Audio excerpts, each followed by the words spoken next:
প্রতিদিন, ভালো থাকুন প্রতিদিন, ভালো থাকুন প্রতিদিন, ভালো থাকুন প্রতিদিন।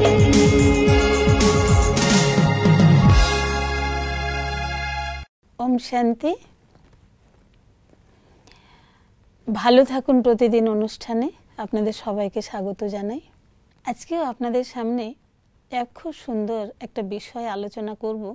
যে বিষয়গুলো আমি আলোচনা করছি, এই আলোচনা কিন্তু একটার সাথে একটা খুব ওতপ্রোতভাবে জড়িত। যারা আপনারা এই অনুষ্ঠানগুলো দেখছেন তারা এই স্মৃতিগুলো যদি মনে রাখতে পারেন, একটা চিত্রের সাথে আরেকটা চিত্র, একটা আলোচনার সাথে আরেকটা আলোচনা, তাহলে আপনি যখন রাজযোগ মেডিটেশন করবেন তখন আপনার মনে কিন্তু এত প্রশ্ন জাগবে না। সেই প্রশ্ন যাতে না জাগে তার জন্যই কিন্তু প্রত্যেকটি বিষয়কে আমি চেষ্টা করছি আপনাদের সামনে খুব সুন্দর এবং সহজভাবে স্পষ্ট করে আপনাদের সামনে আলোচনা করতে। আজকের একটা সুন্দর ছবি আপনি আপনার মনে চোখের সামনে নিয়ে আসুন। এটা খুব সুন্দর বৃক্ষ, সেই বৃক্ষের সামনে আপনি বসে রয়েছেন। দেখুন, আমাদের এই চোখ দিয়ে আমরা কত সুন্দর একটা গাছকে আমরা দেখি, একটা বৃক্ষকে আমরা দেখি, কিন্তু সেই বৃক্ষটা সুন্দর হয়েছে যে বীজ থেকে। সেই বীজ কিন্তু গুপ্ত থাকে, তাকে কিন্তু আমরা দেখতে পাই না। কেন দেখতে পাই না? সেই বৃক্ষটা কিন্তু মাটির তলায় থাকে। ঠিক সেরকম আমাদের এই সহজ রাজযোগ শেখার জন্য একটা সুন্দর একটা ক্লাস, যেটাকে আমরা কল্পবৃক্ষ বলি। এই সৃষ্টিতে আমরা যত মানুষ রয়েছি, আমরা সবাই কিন্তু এই কল্পবৃক্ষের মধ্যেই বসে রয়েছি। এই কল্পবৃক্ষেরই আমরা সেই বীজকে, যাকে আমরা এই চোখে দেখতে পাই না। যেরকম সৃষ্টিতে একটা বৃক্ষ যখন আমরা দেখি, সেই বৃক্ষের বীজ কিন্তু থাকে মাটির নিচে, তাকে আমরা দেখতে পাই না।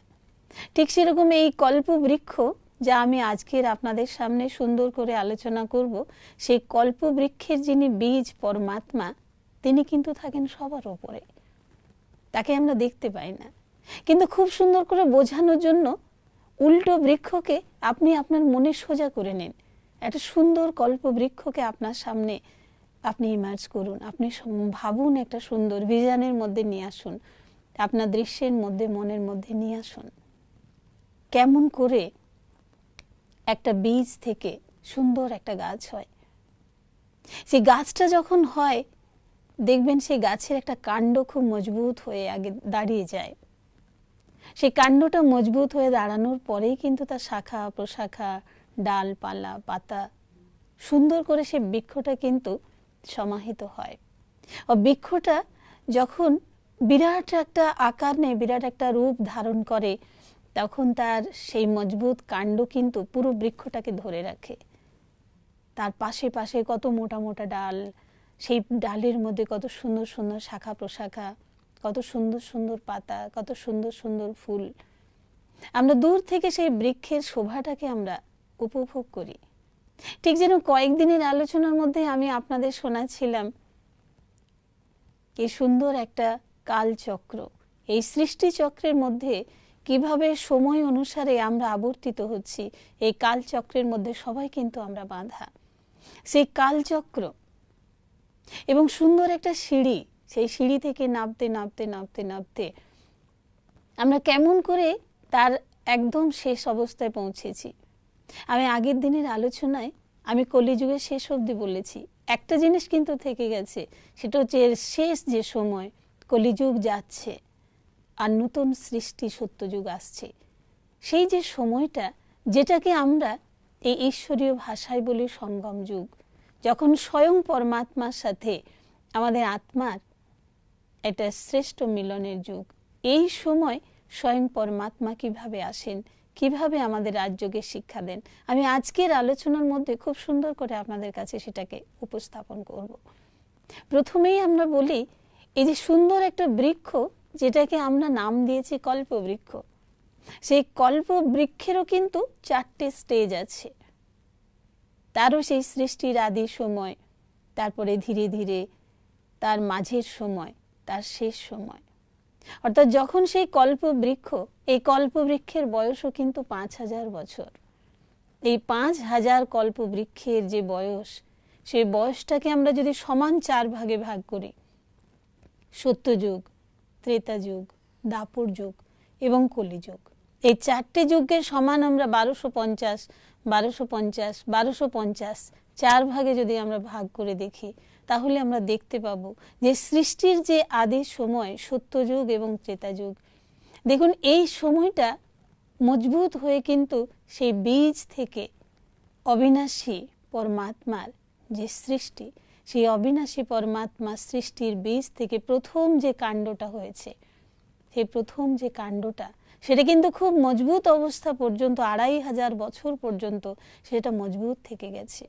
এবং সেই বীজ থেকে প্রথম যে কাণ্ডের 2টো পাতা, সেই 2টো পাতা, প্রথম 2টো পাতাই হচ্ছে শ্রী রাধা এবং শ্রীকৃষ্ণ। শ্রীকৃষ্ণ এবং শ্রী রাধা এই সৃষ্টির প্রথম ফুল বা প্রথম পাতা, যাদেরকে আমরা বলছি যে এই সময়টা ছিল সৃষ্টির আদি যুগ, সত্যযুগ। তারপরের আমরা 1250 বছর দেখছি শ্রীরাম, শ্রী সীতা, এইটাকে আমরা বলছি ত্রেতা যুগ বা চন্দ্রবংশ। এই সূর্যবংশ এবং চন্দ্রবংশ, সত্যযুগ এবং ত্রেতা যুগ, এই 1250 এই 2500 বছর পর্যন্ত এই কাণ্ড কিন্তু সম্পূর্ণভাবে মজবুত ছিল, এর কোনো শাখা প্রশাখা বেরোয়নি। যেমন করে সৃষ্টিতে যদি আমরা দেখি যে কোনো একটা গাছকে আপনি লাগিয়েছেন, প্রথমেই কিন্তু তার ডালপালাগুলো বেরোয় না, প্রথমে তার 2টো সুন্দর একটা কাণ্ড থেকে 2টো পাতা বেরোয়, তারপর সেই কাণ্ডটা খুব মজবুত হয়ে ওঠে। ঠিক সেরকম এই সৃষ্টির আর্ধেকটা সময়, 2500 বছর আমরা অতি সুখ শান্তিতে ছিলাম, যেখানে 3টে জিনিস বিরাজ করত। একটা হচ্ছে হেলথ, আরেকটা হচ্ছে ওয়েলথ, আরেকটা হচ্ছে হ্যাপিনেস, সুখ, শান্তি এবং সম্পত্তি প্রত্যেকের মধ্যে বিরাজ করত, যেটা আজকের কলিযুগে কোনো মানুষের মধ্যে আপনি এই 3টে জিনিস পাবেন না। এখানে কারোর হেলথ অনেক ভালো, কিন্তু তার কাছে অনেক সম্পত্তি নেই, সেজন্য সে সুখী নয়। কারোর কাছে সম্পত্তি আছে কিন্তু তার হেলথ ভালো নয়, তাতেও সুখ নেই। কিন্তু একমাত্র সত্যযুগ এবং ত্রেতা যুগ, এই আধা কল্প আমরা এই 3টে জিনিস দেখেছি, যেখানে হেলথ, ওয়েলথ আর হ্যাপিনেস, সুখ, শান্তি এবং সম্পত্তি, এই 3টিতেই সবাই সমৃদ্ধ ছিলেন। যখন আমরা এই কল্পবৃক্ষের আর্ধেকটা সময় পেরিয়ে আসলাম, তখন প্রথম একটা বড় ডাল হিসেবে আমরাকে দেখেছি। তার আগে পর্যন্ত এই সৃষ্টি আধা কল্প পর্যন্ত এক ধর্ম, এক রাজ্য, এক ভাষা, এক দেশ এবং এক কুল, অর্থাৎ এই 5টা জিনিস বিরাজ করত। একই রাজ্য ছিল, যে রাজ্যের নামই হচ্ছে স্বর্গরাজ্য। একই ধর্ম ছিল, সেই ধর্মের নামই হচ্ছে আদি সনাতন দেবী দেবতা ধর্ম। এবং এক ভাষা ছিল, দেব ভাষা। এক কুল, সবাই দেবকুলের আত্মা। এবং সেই একতা 2500 বছর চলার পরে প্রথম আমরা দেখি দাপর যুগের প্রথম ডাল হিসেবে আসলেন ইব্রাহিম। তিনি তার আত্মিক সাধনা দ্বারা স্থাপন করে গেলেন ইসলাম ধর্ম, অর্থাৎ সৃষ্টিতে একটা বড় ডাল শুরু হলো। তারপরে কিছুদিন পরে দেখলাম আমরা বুদ্ধদেব এসে, তিনিও তার আত্মিক সাধনার দ্বারা তিনিও এক দিক দিশা দিয়ে গেলেন বৌদ্ধ ধর্ম। তিনিও একটা বড় ডাল হিসেবে পৃথিবীতে এসেছেন। এই কল্পবৃক্ষের আরেকটা বড় ডাল আমরা দেখলাম, যেটা হচ্ছে যীশু খ্রিস্ট। তিনি এসে স্থাপন করলেন খ্রিস্টান ধর্ম। এই মূল আমরা দেখলাম এই 4টে ধর্ম প্রথম 2500 বছর ধরে এক সত্য সনাতন দেবী দেবতা ধর্মের দেশ, যেটাকে বর্তমান আমরা সেই সত্য সনাতন ধর্মকে, শব্দকে পরিবর্তন করে আমরা বলি হিন্দু ধর্ম। তো এই 2500 বছর পরে দেখুন অনেক রকম ভাবে অনেক মহামানব পৃথিবীতে এসছেন, যারা সবাই কিন্তু চেষ্টা করেছেন এই বৃক্ষটাকে মজবুত রেখে এই বৃক্ষের সমস্ত পাতাগুলোকে সুখ দিতে। কিন্তু তফাৎ কি হয়েছে? তফাৎ হয়েছে একটাই, না, এই কল্প বৃক্ষের এই সৃষ্টির বীজ কিন্তু এক। তিনি হচ্ছেন পরম শক্তি, পরম পিতা, পরমাত্মা। সেজন্য যত মহামানব এসছেন, যত পরম পুরুষ এসছেন, মহাপুরুষরা এসছেন, তারা সবাই কিন্তু ওপরে ইশারা করে গেছেন, ওরে আমাকে নয়, তাকে ডাক। সবাই কিন্তু তাকে ইশারা করে গেছেন, কেউ কিন্তু এসে বলে যাননি যে আমি ঈশ্বর। সবাই কিন্তু তাকে তার পয়গম্বর বা তার শিষ্য, তার মেসেজ নিয়ে এসছেন। আমরাই আমাদের ভাবনা দিয়ে, আমরাই এই মহামানবদের, যারা ধর্মপিতা হিসেবে এসছেন, তাদেরকেই আমরা পরম পিতা বানিয়ে দিয়েছি। কিন্তু ধর্মপিতাও কিন্তু ইশারা করে গেছেন এক পরমাত্মার দিকে। এককে, তিনি কোথায়, তিনি কেমন, সেটা আমরা কেউ জানি না, কিন্তু সবাই আমরা ওপর দিকে ইশারা করে গেছি। কে জানে? Who knows? ওপরওয়ালা। এই কল্পবৃক্ষের যখন আধা সময় চলে গেছে, যখন আমরা দেখলাম যে এই মহামানবরা এসে সবাই কিন্তু চেষ্টা করেছেন এই সৃষ্টিকে ধরে রাখতে, কিন্তু আমরা এত দুষ্টবুদ্ধি হয়ে গেছি যে আমরা কিন্তু কারোর কথাই শুনিনি। সেজন্য সেই সমস্ত ধর্মপিতাদের লেখাগুলো ধর্মগ্রন্থ হয়ে গেছে, সেগুলো লেখা হয়ে গেছে, সেগুলো একটা আদর্শ শাস্ত্র হয়ে গেছে, বই হয়ে গেছে, কিন্তু সেগুলো আমাদের মনের খাতায়, আমাদের বুদ্ধির পাতায় সেগুলোকে আমরা ধরে রাখতে পারিনি, আমাদের কর্মজীবনে সেগুলো বাস্তবে রূপায়িত করতে পারিনি।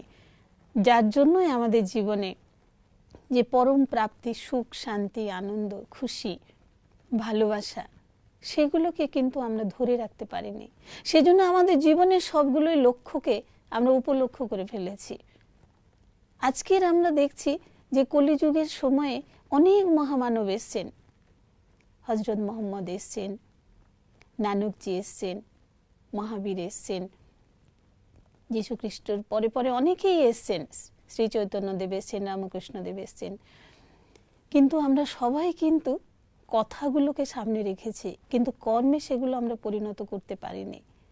নাহলে আমাদের ভারতবর্ষে এমন কিছু নেই যা আমাদের জীবনকে ভালো তৈরি করার জন্য কিছু আদর্শ এখানে নেই, সব কিছুই আছে, কিন্তু আমাদের জীবনে সেগুলো রূপায়িত হতে পারেনি। তার কারণই হচ্ছে আমাদের জীবনে লক্ষ্যটা নেই। আমরা উপলক্ষ্যগুলো সব করে রেখেছি, মন্দির বানানো, মসজিদ বানানো, গির্জা বানানো, অনুষ্ঠান করা, আয়োজন করা, প্রস্তুতি করা, সব কিছু আমরা উপলক্ষ্যকে খুব সুন্দর করে আমরা সাড়ম্বরে সেগুলোকে আমরা প্রতিপালিত করি, কিন্তু আমাদের জীবনের লক্ষ্য কি? আমাদের জীবনের লক্ষ্যটাকেই আমরা ভুলে গেছি। আর আজকের এই কল্পবৃক্ষের যে আমরা দেখছি, যেটা বিরাট মহিরুহের সামনে আমরা এসে উপস্থিত হয়েছি, যখন এই সৃষ্টিরূপী বৃক্ষের, এই কল্পরূপী বৃক্ষের প্রত্যেকটি পাতা পুরনো হয়ে গেছে, জরাজীর্ণ হয়ে গেছে। দেখবেন একটা জিনিস আমরা দেখি, যখন বসন্তকাল আসে, শীত শেষ হয়, বসন্তকাল আসে, তখন সমস্ত বড় বড় গাছের পাতাগুলো সব ঝরে যায়, আবার সুন্দর সুন্দর সবুজ পাতা আবার সমস্ত গাছটাকে আলোয় আলোয় ভরিয়ে দেয়, গ্রিন হয়ে যায়। কিন্তু সেই বৃক্ষটা কিন্তু মরে যায় না, সেই বৃক্ষটা কিন্তু শেষ হয়ে যায় না। ঠিক সেই রকম এই সৃষ্টিরূপী কল্পের যে বৃক্ষটাকে আমরা দেখছি, এই কল্পরূপী বৃক্ষের আমরা যে আত্মাগুলো, আমরা এই তমপ্রধানে এসে যাওয়ার জন্য, তমপ্রধান হয়ে যাওয়ার জন্য এই সৃষ্টির পাতাগুলো ধীরে ধীরে ধীরে ধীরে পরিবর্তন হয়ে আবার নতুন সৃষ্টিতে আবার পরিণত হবে। কতদিন আগে আমরা কবির ভাষায় আমরা পড়েছি, আমরা শুনেছি, আমরা লিখেছি, অন্যকে শুনিয়েছি, বলো বলো বলো সবে, শতবিনা বেনু রবে, ভারত আবার জগৎ সভায় শ্রেষ্ঠ আসন লবে, নবদিন মনে উদিবে আবার পুরাতন এ ফুরবে। কবে কবে ফুরবে সে কথাও লেখা আছে। অর্থাৎ আজকের আমরা কল্পবৃক্ষের একদম শেষ সময়ে, যেটাকে আমরা বলছি কলিযুগের একদম শেষ সময়ে, যখন আমরা কালো অন্ধকার হয়ে গেছে আমাদের মন, যখন আমরা সত্য মিথ্যাকে নির্ণয় করতে পারি না, রাইট রং আমরা জাজমেন্ট করতে পারি না, যখন আমাদের মন একটা জিনিসের প্রতি স্থির নেই, যখন অস্থির চিত্ত হয়ে গেছে, ঠিক সেই সময় নিশানে পরমাত্মা কখন আসেন? তিনি স্পষ্টভাবে শাস্ত্রের মধ্যে লিখে গেছেন, বলে গেছেন কি যখন যখন ধর্মের অতি গ্লানি হয় তখন আমি আসি। এবং আমি কেন আসি? না সমস্ত অধর্মের নাশ করে এক সত্য ধর্ম স্থাপনার জন্যই তিনি আসেন। আমরা নিজেরাও উপলব্ধি করি কখন তার আসার সময়। আমরা অনেক আকুল হয়ে আমাদের নানান পরিস্থিতির সময়, হে ঠাকুর, হে ভগবান, হে আল্লাহ, হে ঈশ্বর, হে পরমাত্মা, হে প্রভু, আমরা অনেকভাবে তাকে ডেকেছি, তাকে আমরা নিমন্ত্রণ জানিয়েছি। এবং তিনি কখন আসেন? না এই জীবন নাটকের শেষ সময়। ডাইরেক্টর কখন আসেন? নাটক যখন শেষ হবে, নাটক একদম শেষ সময়, তখন তিনি এসে প্রত্যেকটি অ্যাক্টরের পরিচয় করিয়ে দেন, প্রত্যেকটি অভিনেতাকে রঙ্গমঞ্চে দাঁড় করিয়ে দেন। ঠিক এই সময় এটাই হচ্ছে নিশানি, এটাই হচ্ছে কলিযুগের শেষ সময়, যখন সৃষ্টির পাতাগুলো পুরনো হয়ে গেছে, জরাজীর্ণ হয়ে গেছে, তমপ্রধান অবস্থায় আমরা এসে পৌঁছে গেছি। আমরা লৌকিকে দেখবেন একটা কথা বলি, অতি বাড়বেড়ো না। যে জিনিসের অতি হয় সে জিনিসের কিন্তু অন্ত হয়। তা আমরা আমাদের সব জায়গায় আমরা দেখতে পাচ্ছি যে আমরা যখন অতীতে এসে পৌঁছে গেছি, তখনই আমরা সৃষ্টির অন্তিম সময়ে, যখন আমাদের স্বয়ং পরমাত্মা এসে আমাদের কলম লাগাচ্ছেন, আমাদের তিনি পুনরায় তৈরি করছেন এবং আমাদের চোখের সামনে তিনি স্পষ্ট করে বলে দিচ্ছেন যে জীবন নাটকে যখন প্রথম নাটকে অভিনয় করেছিলে, আদিতে তুমি কেমন ছিলে, যেটাতে আমরা বিভিন্ন রকম জায়গায় আমরা সংস্কৃতের মধ্যেও একটা শব্দ পাই, ততত্বম, তুমি সেই তুমি, দেখো তুমি কেমন হয়ে গেছো, তুমি কি ছিলে, এই দেখো তোমার মূর্তি, তুমি মানুষ নয়, তুমি দেবতা ছিলে, তুমি দেবী ছিলে, আর তোমার বর্তমান রূপ কেমন হয়ে গেছে, সেই দিব্য গুণগুলো আসুরি গুণে পরিণত হয়ে গেছে। সেটাই যখন আমরা স্মৃতির মধ্যে নিয়ে আসি, আমি সেই অহম সো অহম, সেই আমি বর্তমান এরকম হয়ে গেছি। এই স্মৃতি যখন আমাদের মনের মধ্যে কাজ করে, তখনই আমরা খুঁজে পাই আমাদের কলিযুগের অন্তিম সময়ের একটা সুন্দর সময়, যেটাকে আমরা আমাদের এই রাজযোগের ভাষায় বলি পুরুষোত্তম সঙ্গম যুগ। পুরুষ আর উত্তম, এই দুটো শব্দ আমরা বলি। পুরুষ মানে হচ্ছে আত্মা, আর উত্তম হচ্ছে যিনি শ্রেষ্ঠ। পুরুষরূপী আত্মা যখন উত্তম অবস্থায় ছিল, সেটা এই সময় যখন আমরা একদম শেষ সময়ে আমাদের ঘরে ফেরার সময়, যখন আমরা বলি গোল্ডেন, তারপরে সিলভার, তারপরে কপার, তারপরে আয়রন, যখন আমরা লোহার মতো হয়ে গেছি, সেই লোহার থেকে আমাদের স্বয়ং ভগবান এসে, পরমাত্মা পিতা এসে, তিনি আমাদের হীরাতুল্য জীবনের একটা সন্ধান দিচ্ছেন কি তোমার লোহার মতো জীবন, সাধারণ জীবন, কড়িতুল্য জীবন থেকে তুমি এই সঙ্গম জীবনে তুমি কিভাবে উত্তীর্ণ হবে, সেই শ্রেষ্ঠ জ্ঞান তিনি পরমাত্মা এই প্রজাপিতা ব্রহ্মার মধ্যে, ব্রহ্মার মুখকমল দিয়ে তিনি আমাদের বলছেন যে দেখো তুমি হীরার মতো জীবন তৈরি করার এই শ্রেষ্ঠ সময়ে, যখন স্বয়ং ভগবান এসে নিজের হাতে কলম লাগাচ্ছেন, আবার সেই সৃষ্টি আসছে, এখনই সেই সময়। সেই জন্য আমরা সৃষ্টিচক্রে আমি যে কথাটা বলেছিলাম, নাও অর নেভার, যদি এখন নয় তাহলে কখনোই নয়। আর কাল বিলম্ব না করে এখনই নিজেকে তৈরি করতে হবে। কেন আমি জানি না যে কালকেও আমার জন্য এই দিনটা আছে কিনা, কালকেও আমি বাঁচব, কালকেও এই দিনটি আমি উপভোগ করব, যে গ্যারেন্টিটা কালকের জন্য নয়। কিন্তু এখন আমরা বসে বসে ভাবছি 50 বছর পরে আমার কি হবে, আমার ছেলে মেয়ের কি হবে, আমার সংসারের কি হবে, আমার নিজের কি হবে। আমি 50 বছরের কথা ভাবছি, কিন্তু কালকের দিনটাও, আজকের দিনটাও আমার জন্য সুনিশ্চিত নয়। সেজন্য যেই সময়টা আমি হাতের কাছে পাচ্ছি, সেই সময়টাকে যেন আমি উপভোগ করতে পারি, সেটাকে যেন আমি সদ উপযোগ করতে পারি, সেটাকে যেন আমি সদ ব্যবহার করতে পারি। সেই জন্য সময়কে যে চিনতে পারে, সেই কিন্তু জীবনকে সুখী বানাতে পারে। এই ছবির মধ্য দিয়ে আমরা এটা পেলাম যে কল্পবৃক্ষের একদম নিচে বসে স্বয়ং ভগবান এসে আমাদের পড়াচ্ছেন, তিনি আমাদের শেখাচ্ছেন, তিনি আমাদের বোঝাচ্ছেন, তিনি আমাদের সংশোধন করে, তিনি আমাদের সুন্দর করে সাজিয়ে নিয়ে যেতে এসছেন। সেই জন্য এই সঙ্গম যুগের মূল্যটা, সম্পূর্ণ যে সৃষ্টির কাল আমরা দেখি, এই যে সৃষ্টির বৃক্ষের একদম শেষ সময়ে গুপ্ত অবস্থায় এখন স্বয়ং ভগবান এসে আমাদের সুন্দর একটা মালা বানাচ্ছেন, যে মালাকে ভক্তিমার্গে আমরা বৈজয়ন্তী মালা বলি। এই সময়ে সারা বিশ্বের অসংখ্য আত্মার মধ্যে একটা সুন্দর প্রতিযোগিতা হচ্ছে। যারা এই সৃষ্টির কর্মযজ্ঞে নিজের কর্মকে সুন্দর করে, শ্রেষ্ঠ করে বিজয় মালায় আসতে পারবে, তারাই কিন্তু বৈজয়ন্তী মালার মধ্যে আসতে পারবে।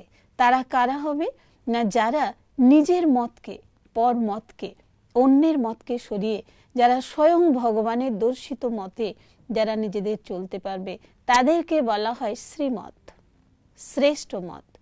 স্বয়ং ভগবান এসে শ্রেষ্ঠ মতের আধারে তিনি শ্রীমত দিচ্ছেন। শ্রীমত মানে স্বয়ং ভগবান পিতাশ্রী ব্রহ্মার মুখ কমল দিয়ে যে শ্রেষ্ঠ শিক্ষা দিচ্ছেন, সেই শ্রেষ্ঠ শিক্ষার প্রথম শিক্ষাই হচ্ছে কি তুমি দেহ নয়, তুমি আত্মা। তুমি এই শরীরধারী মাংসপিণ্ড নয়, তুমি এক চেতন জ্যোতি, তুমি এক জ্যোতির্ময়, এক অমর, এক অবিনাশী ব্রহ্মলোক নিবাসী আত্মা। এই সৃষ্টিচক্র তোমার এক নাট্যশালা। তুমি এখানে নাটক করতে এসছো, সেখানে নাটকে আটকে যেও না। এই সঙ্গম যুগে আমরা যেন আমাদের সময়কে সম্পূর্ণ সফল করে আমরা যেন আমাদের আসল ঘরে ফিরতে পারি। তাহলে আজকের আমরা এই কল্পবৃক্ষের মধ্যে যে সঙ্গম যুগের সুন্দর একটা জিনিস আমরা জানতে পারলাম, যে এই সেই সময়, যে এই সময়ে আমরা নিজেদেরকে সাজিয়ে গুছিয়ে আমার জীবনকে আমি আমার ভাগ্যকে তৈরি করে নিয়ে যাব, যে আমার নেক্সট জন্ম কিভাবে হবে, আমার নেক্সট পরিবার কেমন হবে, নেক্সট আমার কর্ম কেমন হবে, সেটা সাজানোর এই হচ্ছে সুন্দর সময়। যেরকম দেখবেন একটা নাটকে যে কেউ অভিনয় করেন, তাকে আগে থেকে খুব ভালো করে রিহার্সাল করে নিতে হয়, এবং রিহার্সাল করে নিয়ে যখন সে গ্রিন রুমে সাজেন, তখন কিন্তু তাকে খুব সুন্দর করে কমপ্লিট হয়ে তবে বেরোতে হয়। সে ঠিক সেরকমই আমাদের কিন্তু পর্দা খোলার সময় চলে এসছে।